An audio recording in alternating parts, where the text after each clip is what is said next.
All right, Randy, it's so good to have you here. I couldn't make it to KubeCon this year, and now I have to rely on you to sharpen my cloud native skills. So I'm going to be asking you a couple of questions, and yeah, I'm very sure that we'll get some really cool answer. But before that, firstly, who is Randy? And I can see ROXM at your back right now. Are you at KubeCon right now? I knew you're at KubeCon right now. So how's the event going? What's ROXM? Who's Yeah, Randy? yeah. So it's a KubeCon North America, Chicago 2023. It's fantastic. Awesome. Really a return to form after the pandemic. Things kind of slowed down a whole bunch, but this con is really, I think back to life. Lots of attendees. I think there's about 9,000 people at this one. Oh, And 9,000. yeah, and I think they're expecting more in Europe this year and then even more next year. So yeah, it's good. I pan around, but I think maybe the keynote just got out, so there's people flooding in. Oh, But yeah, my name's Randy. I'm managing partner at RxM, and we're a cloud native training and consulting shop. And so our main thing, we spend about half our time building POCs and helping clients solve problems on the cloud native side, and we spend about the other half of our time doing training and things like that. We have open enrollment training programs that individuals can sign up for, but we also do a lot of direct corporate training, and we build a lot of solutions where the training is part of it. Like if a company is trying to move towards maybe salsa or move towards some cloud native machine learning, or move their data science over to cloud native, we'll help them get the technology right, get the plan right, but we'll also build the training that will get their people up to speed so that they can adopt things fast and efficient. oh, wow. That sounds really interesting. So you also cover topics like software supply chain. What is that? Why is it so important? Great. Well, so the the software supply chain idea is really all about the fact that if you look at manufacturing traditionally, you've got parts coming in from all sorts of places, you build something and then you ship it. And if any of those parts have, quality problems or malfunctions, your ultimate deliverable is not going to be any good. And it's the Yeah. same thing with software. And so in the software world, if your supply chain is attacked in any way, it can have a really tremendously broad impact on not only you but your customers, whether they're internal. Some software teams are shipping products inside their organization. Other software teams are shipping products to customers, and that then makes some companies that have lots of customers that consume their products very, very interesting for attackers. An adversary that gets into the supply chain of a company that has many, many, many clients, and especially clients like financial services clients or military, that sort of thing. It could be pretty devastating. And you saw this with SolarWinds, Yeah. SLSA stuff.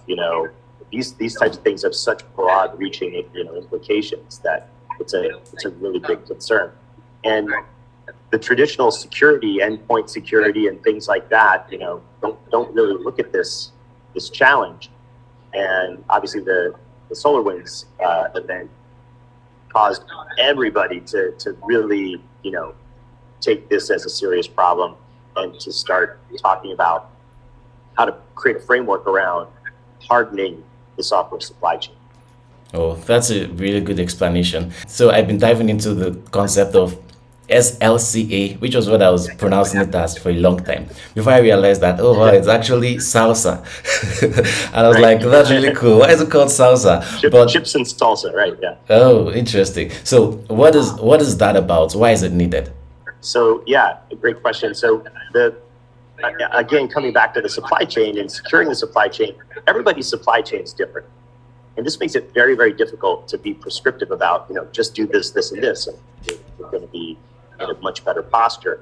And so the idea of salsa was to create levels, first of all, in supply chain security.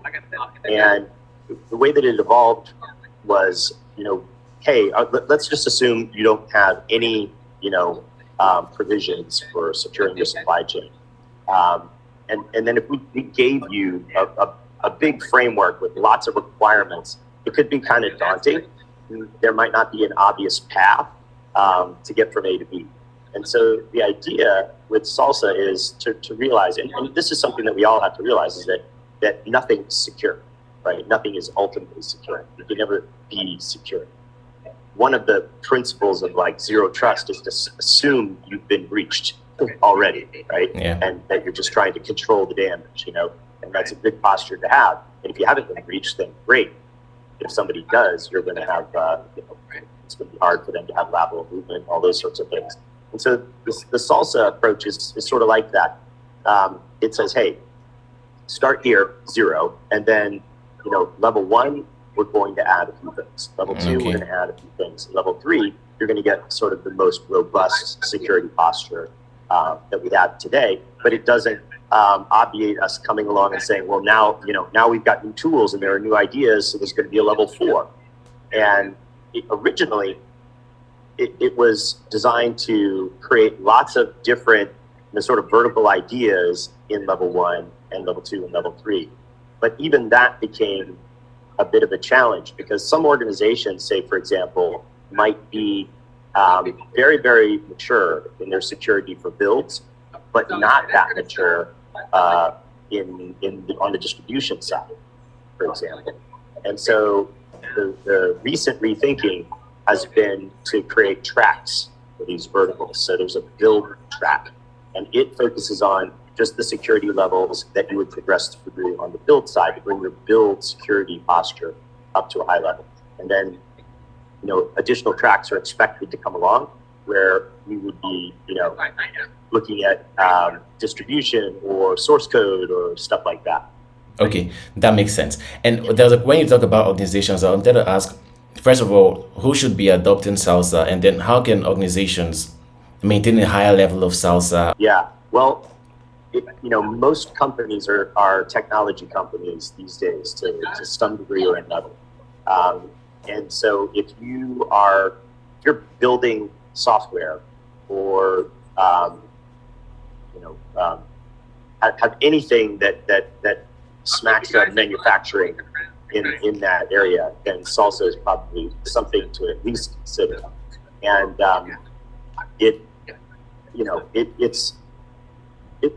there are different approaches that you could take to achieve a good security posture. And SLSA is not the only thing out there, and there are other things outside of SLSA that might improve your posture even further. But the nice thing about SLSA is it's a community standard. It is being pushed at lots of different levels, including, let's see, grab this here. This is one of the flyers that we've got out here. So this is the SLSA logo over here. Okay. And then this is the FRSCA logo. There's the open source security foundation was set up under the Linux Foundation to really take a lot of the executive mandates that have come out of the US government for improving security and to get initiatives in the open source space to move that down the line and to make it easier for people to adopt them who are working with open source. And so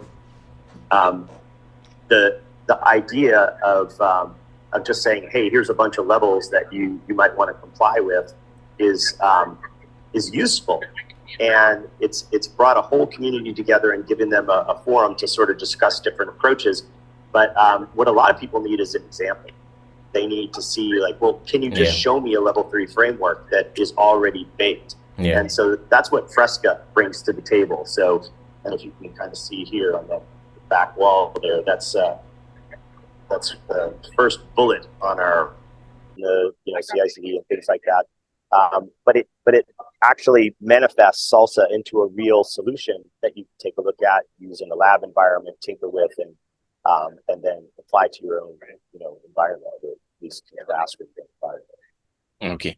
Okay. So I think you covered the question I had about FRSCA also, and Yeah, that was. I also had. I was also trying to pronounce it. I was saying FRSCA, but then I discovered it's Fresco. I wonder why their names are pronounced that way. I think we should end with this. How exactly does Fresco relate with salsa, and how can we connect with you? Okay, great. So, yeah, the FRSCA project is growing and evolving all the time, but it is literally designed to provide you with a working model of the various salsa levels. And at the moment, there's just the build track. So FRSCA's a development that is targeting salsa level 3 build. And as new verticals, as new tracks come along, the idea is that FRSCA will continue to adopt those, and there may be different projects for where it makes sense for some of the other tracks, but they'll all kind of work together so that there's proof of concept, so that you can see that this stuff all works together.